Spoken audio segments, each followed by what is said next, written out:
তো বিএনপির বাড়ি ভেঙে দিলে রে, আমার সাজানো বাড়ি ঘরকে ভেঙে চুরে বাবা শেষ করে দিল। ঘরের সামনে যাইলে টিন গালা আকাম করেছে, কারখানা জিনিস আকাম করেছে, ভালো ভালো জিনিসকে। আল্লাহ সহায় যদি থাকে আমার বিচার আমি পাবো দেখতে।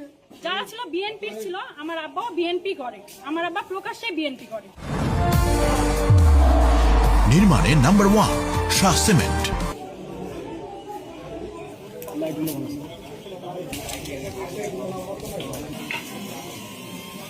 আমি লিখি ভেঙে তো জামাতে ভেঙে দেবেন আফসোস ছিল না।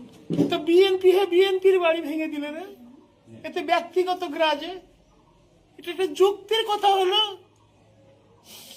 আমি 77 সাল থেকে দল করি, সাজান সাহেবকে ফোনও দিলাম, কই এখন পর্যন্ত কিছু সারা সৌদা পেলাম না।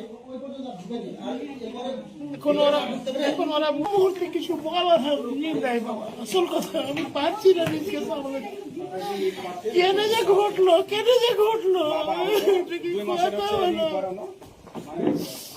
ঘটার একটা যুক্তি থাকতো, কিছু থাকতো, বাহানা থাকতো, আমি বেরিয়ে দিতে পারতাম। আমাকে কিছুই ভালো লাগে না। আল্লাহ সহায় যদি থাকে আমার বিচার আমি পাবো দেখতে। কি বলবো বাবা, আর কি করবো?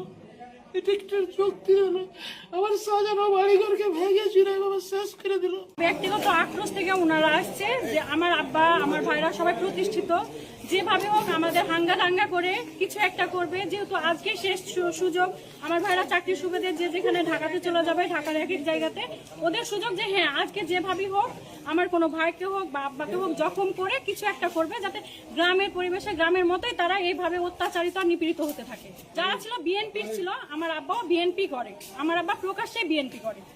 আর যারা ছিল তারাও কিন্তু বিএনপি, তাদের একটা ব্যক্তিগত আক্রোশ যে আমরা বিএনপি করছি, আমরা আমাদের মতো মার খাচ্ছি, ঘুরে বেড়াচ্ছি, তারা কেন প্রতিষ্ঠিত হবে, বাইরে থাকবে। সেই ইটখানেও আমার ভাইয়া ফেলে দিলে, আর আমরা ভেঙে আমরা কি মারছে। ঘরের সামনে যাইলে টিন গালা আকাম করেছে, কারখানা জিনিস আকাম করেছে, ভালো ভালো জিনিসকে। কেমন হারা বাহির হবো। আর কি নিয়ে এসেছিল হাতে?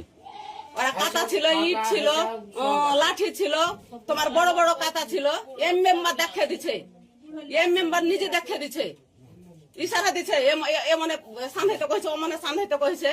আমি টোটাল এস্টিমেটটা আমি যদি না করতে পারি, আমার বাবা এখানে আছেন, আমাদের গেটটাই তো হচ্ছে এসএস গেট, অনেক টাকা দিয়ে আপনারা দেখছেন সেটা।